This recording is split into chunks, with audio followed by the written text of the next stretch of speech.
My name is Laura Evans, and I'm 33. For 5 years, I gave my all to Stonebridge and Company, a mid-sized marketing firm based in Seattle. I worked long hours, took early meetings, answered calls on weekends. But every time I asked for a raise, my manager, Megan Turner, would flash that tight-lipped, corporate smile and say, "Let's revisit this next quarter." That quarter never came. It turned into a year, and then nothing at all. But I kept going. I thought loyalty mattered. I believed hard work led somewhere. I believed Megan's polished promises during staff meetings, that there were opportunities for advancement, that commitment would be rewarded. I kept believing until one day I couldn't anymore. It was a typical Seattle Thursday, drizzling and gray. I was sitting across from Megan in her sleek office, the kind with glass walls and a sweeping skyline view she loved to point out. She casually thumbed through some reports, not even pretending to be interested. "Laura, we value your work," she said, eyes on the papers, "but the company's priorities have shifted. Salary changes aren't in the cards right now." The same rehearsed lines. The same vacant smile. The same clipped tone she used when you questioned anything. I had just completed a campaign that brought in $2.4 million in new revenue. My client feedback scores were the best in the entire department. I'd onboarded and mentored 3 junior team members, who were all later promoted ahead of me. And yet, I was still earning the same paycheck I got at 28. I took a breath. "Could we set a firm timeline to revisit this?" I asked. That's when she finally looked up. Her eyes were cool, measured. "Laura, you need to think bigger. We're all making sacrifices. That's what makes a strong team." I nodded. I smiled. I walked out of her office with my pulse pounding. Past the reception desk where Tina was juggling calls. Past the rows of desks where junior staffers stared into glowing monitors. Past my own cubicle in the corner, piled high with 5 years of project files and a chipped mug that read, "World's Best Employee." I sat in my car for 15 minutes before I started the engine. That evening, for the first time in 5 years, I opened my laptop and looked at job listings. Not to apply, at least not yet. I just wanted to see what else was out there. I scrolled through openings at companies I used to dream about. Real companies. With professional development. Competitive salaries. Respect. Market strategist, $110,000. Senior account manager, $125,000 plus bonus. Director of client partnerships, $140,000 with full benefits. I bookmarked a few listings, closed the laptop, and told myself it was just curiosity. But something inside me had changed. 3 days later, Megan dropped another file on my desk. She didn't say a word. It was the Glenmore Tech renewal, another massive account worth $3 million. She had scrawled a sticky note on top, "Make sure they understand our value." Our value. I wasn't worth a basic raise, but I was good enough to close million-dollar deals. I picked up the phone to call Glenn Moore, and paused. What if I stopped seeking Megan Turner's approval? What if loyalty wasn't a virtue, but a cage? I thought back to when I first joined Stonebridge. Back when the founder, Robert Stone, still walked the halls. He'd interviewed me himself. We'd spent 2 hours talking about market behavior and branding. "You've got instincts," he said. "I can train skills." Instinct is rare. 6 months later, he sold the company to a private equity group. Megan came on board with her corporate buzzwords and spreadsheets. On her first day, she gathered everyone and spoke about streamlining talent, performance-based retention, and human capital optimization. That should have been my first clue. Still, I gave her the benefit of the doubt. I took every extra task, every stretch project, every after-hours call. And each time, her praise came in the same hollow form: "Great work. You've got potential." That word, potential, lost its meaning after the third junior associate I trained was promoted ahead of me. I'd grown up thinking loyalty earned respect. My dad spent 4 decades working the same job at an auto plant in Tacoma. He used to say loyalty is like compound interest: the longer you invest, the more you earn. But Stonebridge wasn't built for loyalty. It was built to bleed people dry as long as they kept quiet. I'd seen 3 top performers walk away in 6 months. Megan replaced them with interns and called it strategic growth. The office environment shifted, teamwork turned into turf wars. People stopped sharing. Credit disappeared. Recognition was rare. All the signs had been there. And on that March afternoon, file in hand, I finally saw them for what they were. That night, I applied for a job. Just one. I wasn't even sure why. I just knew something had cracked. 3 days later, my inbox lit up. Subject: interview invitation, Vantage Strategies. I stared at the email for a full 30 seconds. Dear Laura, thank you for your application. We were impressed by your experience and would like to invite you for an interview this Thursday at 10 a.m. Vantage Strategies. One of the most respected firms in the Pacific Northwest. Known for fostering talent, paying well, and promoting from within. For the first time in a long while, I felt something unexpected: hope. I kept my head down at Stonebridge that week. Managed the Glenmore account. Stayed late. Attended the meetings. But the difference was, I wasn't doing it for Megan anymore. I was doing it for myself. Thursday came quicker than I thought. I called in and said I had a family matter. Half true. Sometimes, you have to act like you are family. Vantage's office was everything Stonebridge wasn't: sunlit spaces, open layouts, actual greenery instead of faded plastic plants. The director, Hannah Price, greeted me in the lobby with a firm handshake and a real smile. As we sat down, she said, "We've followed your work with Glenmore and the Anderson Group. Your client retention and satisfaction scores are outstanding. For the first time in 5 years, someone saw the results I'd fought so hard for, without the fluff or delay." We spoke for 2 hours. About strategy. Relationships. Growth. No jargon. No vague promises. Just real talk. At the end of it, Hannah leaned back in her chair. "I think you'd be a great fit here, Laura. The position comes with a 30% salary increase, performance bonuses, and a professional development budget." I blinked. Everything changed in that moment. "You're serious?" I asked. She smiled. "Completely. We invest in our people here. If you're ready, we can get the ball rolling immediately." I left that interview dizzy, in the best possible way. By the time I made it home, the offer letter was already in my inbox. A 30% salary increase. Real benefits. A professional development stipend, something I didn't even think companies offered anymore. I sat on my couch reading that offer over and over. 5 years at Stonebridge and they never once brought up a raise. One meeting with Vantage, and they immediately recognized my value. The decision wasn't hard. I printed the document, signed it, and scanned it back that same evening. The next morning, I walked into Stonebridge with my heart hammering in my chest. I hadn't planned to quit on the spot. I still intended to give a proper notice, leave on good terms. But Megan had other ideas. At 9:30, she summoned me to her office. I assumed it would be another routine check-in, but her expression was different. Colder. Harder. "Close the door," she said. I did. She slid her phone across the desk.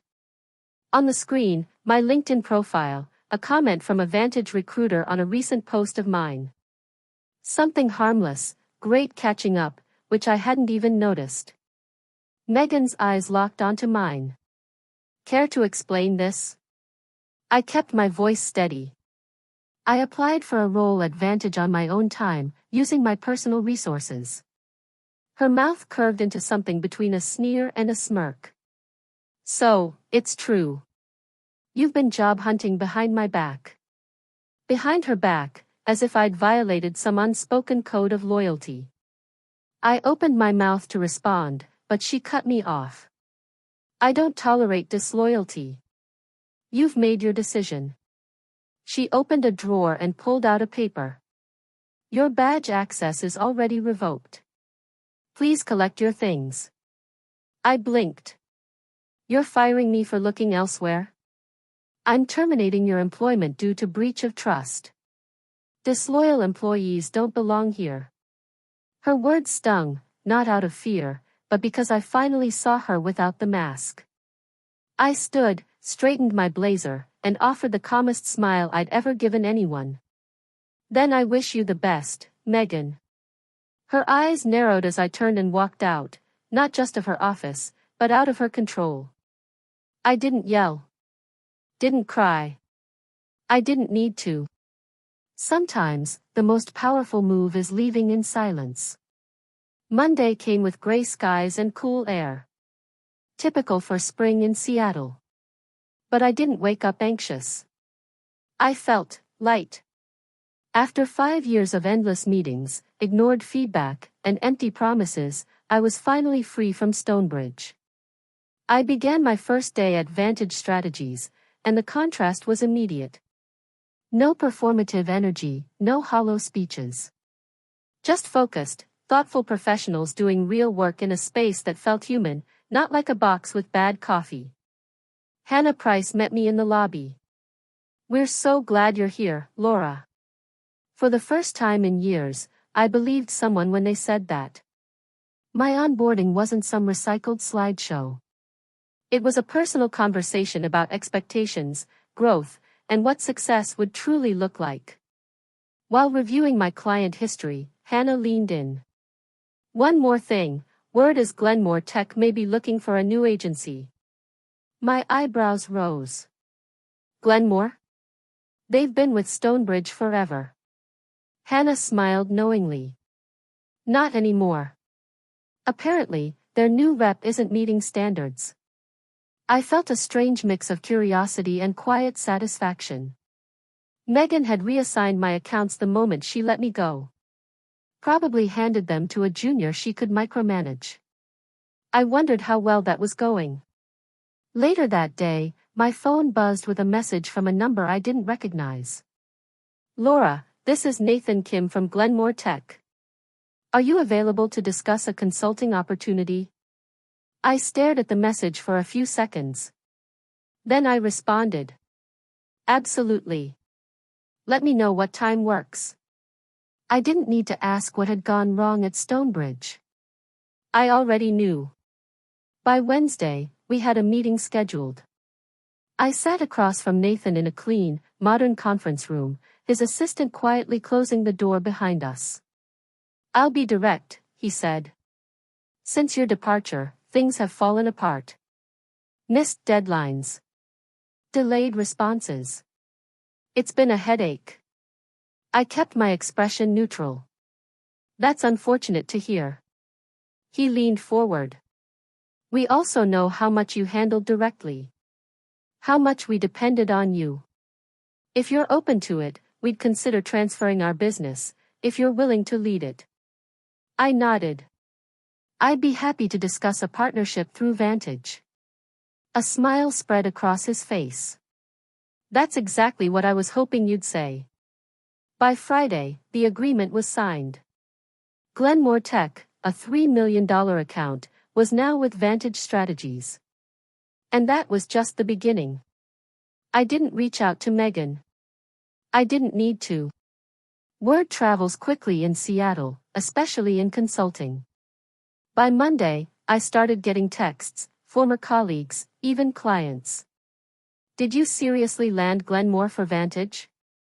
Megan's been in closed-door meetings all day. HR is freaking out. 2 more clients are threatening to leave. For a moment, I almost felt sorry for her. Almost. But then, I got a message I didn't expect. From Tina, the receptionist at Stonebridge. One of the only genuinely kind people I'd worked with there. Just a heads up, Megan sent a company-wide email blaming you for the Glenmore loss.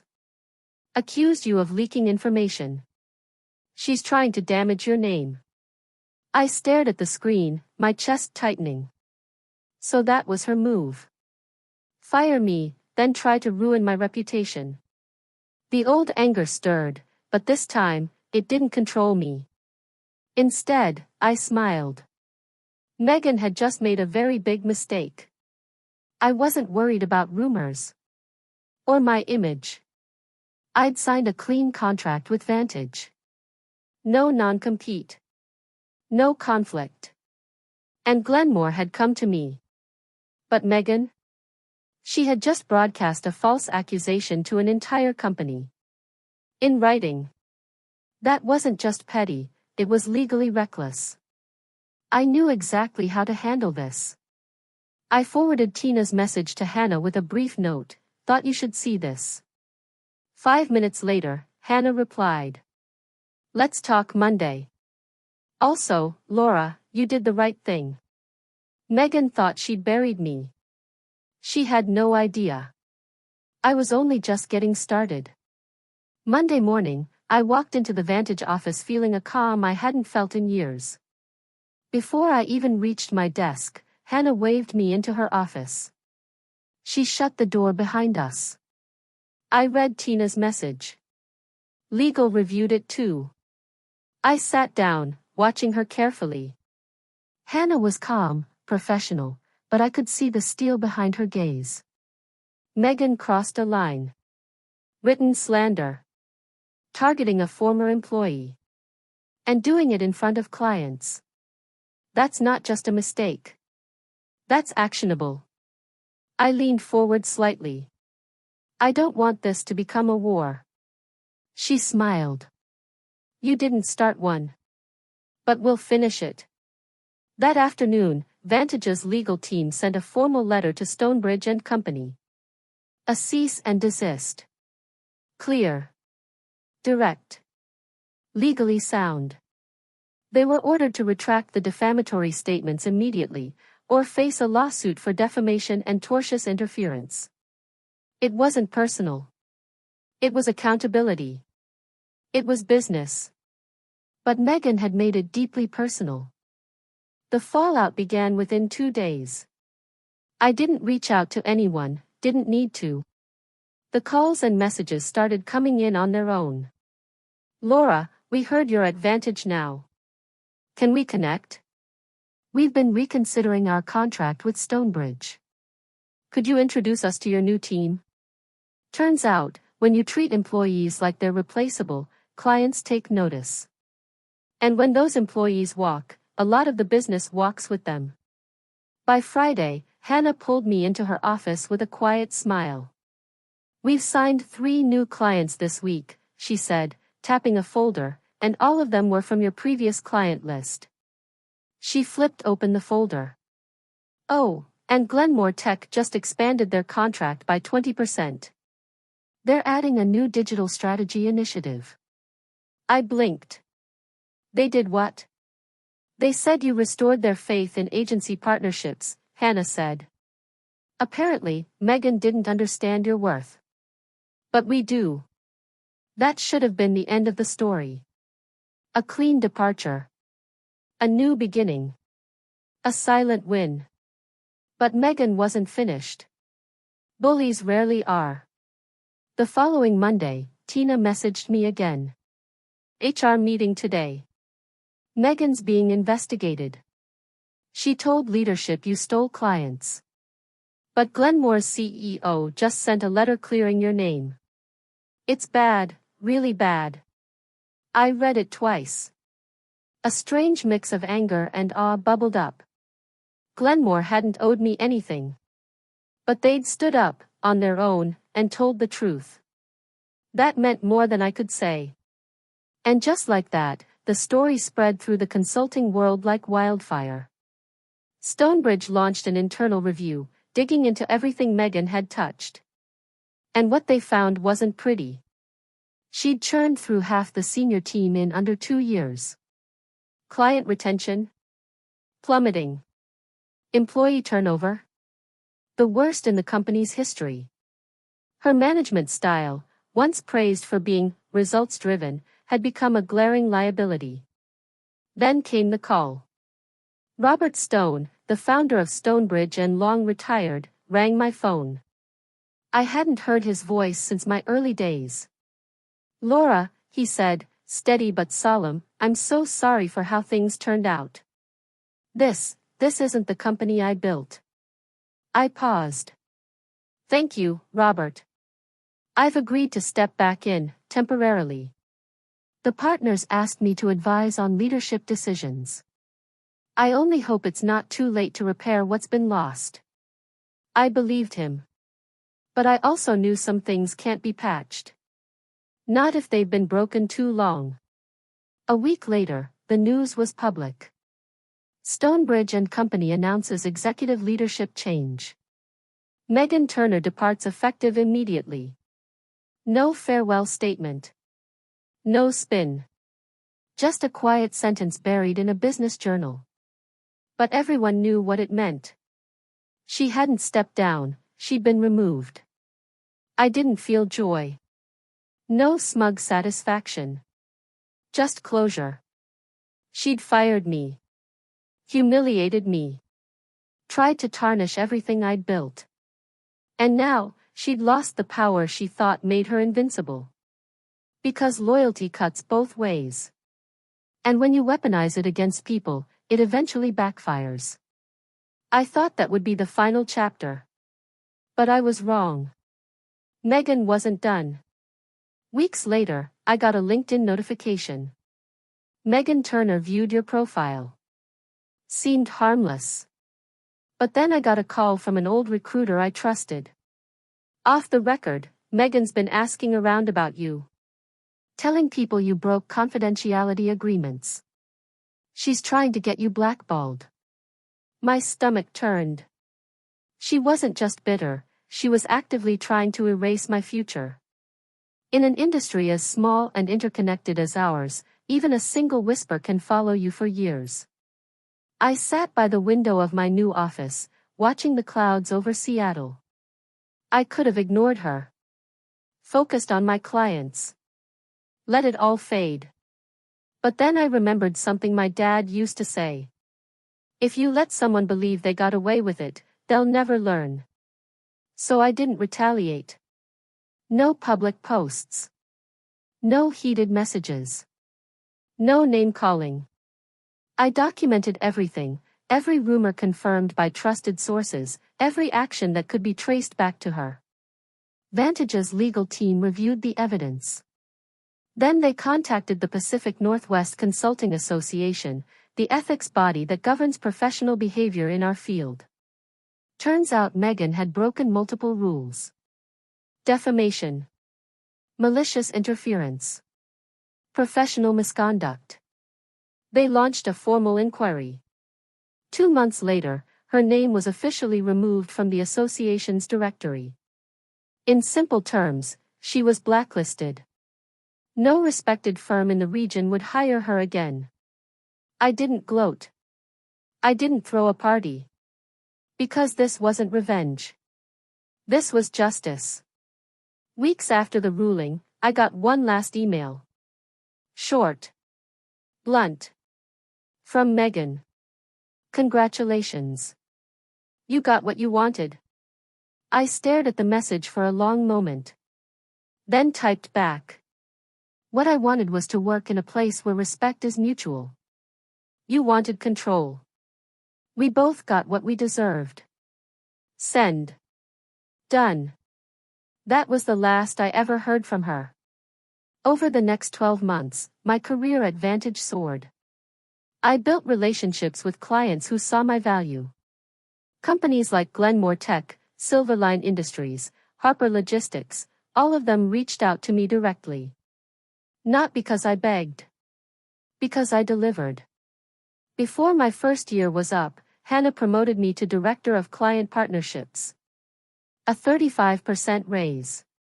Equity options. Flexible schedule. Everything I'd begged for at Stonebridge, handed freely by leaders who respected what I brought to the table.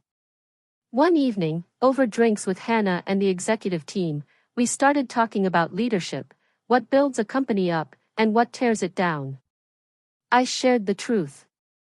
I stayed at Stonebridge for 5 years hoping loyalty would mean something.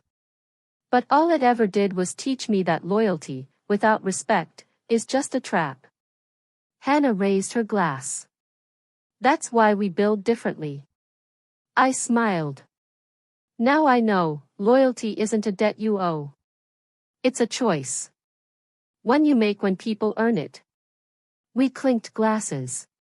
And in that moment, I realized something unexpected. I was grateful to Megan Turner. She'd taught me a lesson I'd carry forever. Loyalty without respect is submission. And once respect ends, loyalty becomes a cage. I didn't build the career I have by staying silent. I built it by walking away when staying meant betraying myself. Some stories don't end with revenge. They end with freedom. And that, I've learned, is the best ending of all.